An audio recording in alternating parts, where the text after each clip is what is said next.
Denver 7 On Demand is brought to you by Ferguson and BAC Appliance Center, the best in bath, kitchen, and lighting for your home. I'm Brian Sanders. And I'm Nicole Brady. Here's the latest from Denver 7. Moms and dads trading punches, turning a baseball diamond into a boxing ring. A youth baseball game in Lakewood turned violent after parents protested a 13-year-old umpire's call. Now police are looking specifically for one of those men in that fight. Denver 7's Micah Smith has more on how this all-out brawl started. The man Lakewood police are looking for can be seen on video punching several people who weren't looking, bringing one man all the way down to the ground. Lakewood police tweeted out video showing the altercation. It all started at a Saturday youth baseball game here at Westgate Elementary School. Some parents became upset with a 13-year-old umpire's call during that baseball game involving 7-year-olds. Parents took to the field to protest that call, and soon after, fists were flying and there was an all-out brawl. Police arrived to break up the fight. Some parents were cited. No one was arrested, but now police are asking for your help finding this man who they say was especially violent. He can be seen in the video wearing teal shorts and a white shirt. At one point, you can see him nearly knock out another man involved in the fight. If you have any information on who this man may be or where he may be, Lakewood police want you to give them a call. That phone number is 303-987-7111. Reporting in Lakewood, Micah Smith, Denver 7. In a decision close to 1 a.m. Tuesday night, the Douglas County School Board decided to continue discussions about the STEM school Highlands Ranch charter extension. If a decision isn't made within the next 7 business days, the board will hold a special meeting on June 29th to revisit a 1-year contract extension. Following the deadly school shooting at STEM last month, the district proposed changing the school's charter from 3 years to just 1 year.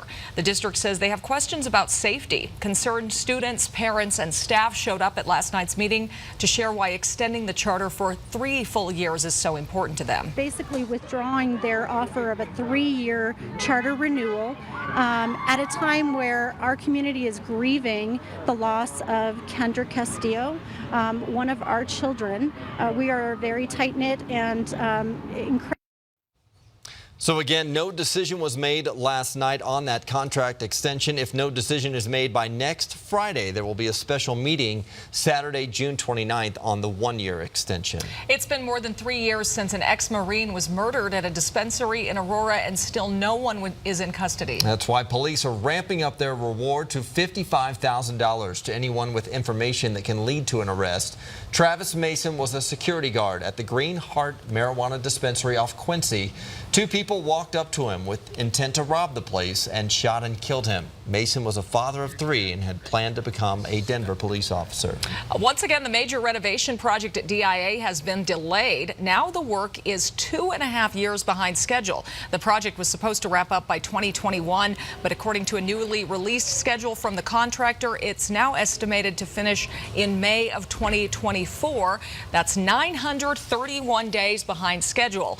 Most of the delays are because of unstable concrete that has pushed the date farther back. More and more people are moving to our Colorado, and the cost of living continues to skyrocket. That's why the city of Denver announced 2 new affordable housing developments yesterday. They'll both be built in the East Colfax corridor near Verbena Street.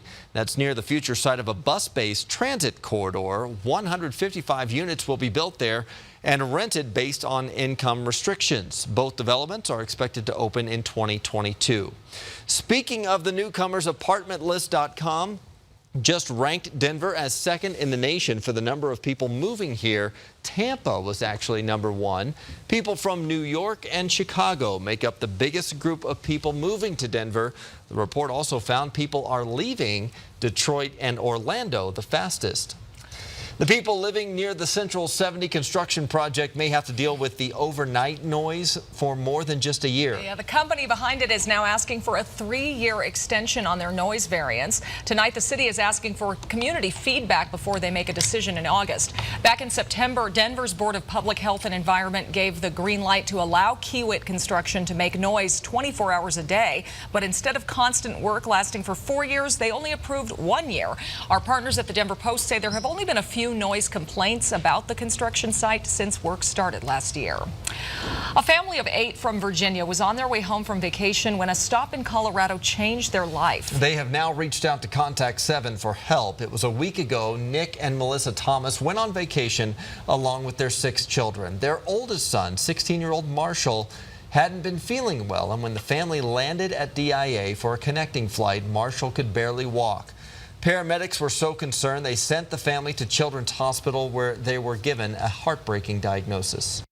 Another 3.5, 4-hour trip to Virginia would be too long for him to sit there. So when we got here, we found out that it was leukemia. So doctors are confident they can treat this form of leukemia, but now Contact 7 is trying to help the family with a place to stay. And since our story aired last night, we've already had many viewers reaching out to us asking how they can help. And we have a way for you to do that. With the help of the Scripps Howard Foundation, we've launched Contact 7 Gives. This is a charitable tax-exempt fund. If you'd like to donate, just go to thedenverchannel.com and in the drop-down menu, click Help for the Thomas family. 100% of the contributions will help the family. A better day ahead. Here's Lisa. And this morning we had a little bit of rain, but now skies are clearing out and finally a beautiful sunny afternoon in store. It's going to be a nice one too. Things really warming up. Starting off this morning in the 50s, but take a look at how fast it warms up. By 11 o'clock, mostly sunny, low to mid 70s here in town, 50s and 60s in the mountains. We'll see highs this afternoon right around 80 to about 82. And you saw a quick storm or two. There's going to be a slight chance mainly across the northern front range to pick up a quick storm today, but overall the big picture really pretty dry for us both today and tomorrow. 9 o'clock tonight, still pretty mild. We'll see 70s through early evening. Early Thursday morning, upper 50s to low 60s. Again, sunshine through the early morning drive on Thursday with just a few isolated storms again tomorrow afternoon. Nice and warm, low to mid 80s by Thursday afternoon. It's going to be really today and tomorrow the 2 warmest days of the week. We will get a few, again, late day storms on Thursday. The risk of severe weather is going to be pretty low, but tomorrow afternoon we could see a few of those storms produce some larger hail and some strong winds, mainly across the far northeastern plains. Well, off of I-25, but up there along 76. We're tracking a cold front that's going to hit on Friday. So here on the Super 7 day, temperatures will likely be in the 70s on Friday. And with this front rolling into the state, it's going to bring in more cool, wet weather through the weekend. We're expecting highs in the 70s, even 60s this weekend, with potentially some areas of heavy rain with this next front rolling through. So Saturday, we're looking at about 72, and then on Sunday, mid to upper 60s. Once this clears out, though, you guys, next week so far looks pretty good. We'll start the week off with some 80s. We could potentially finally see our first 90s of the season by the middle of the week. 90s, finally. It's going to feel nice. Thanks for watching this Denver 7 Now update. Check back here later for another update and download the Denver 7 app for breaking news and alerts. Have a great day.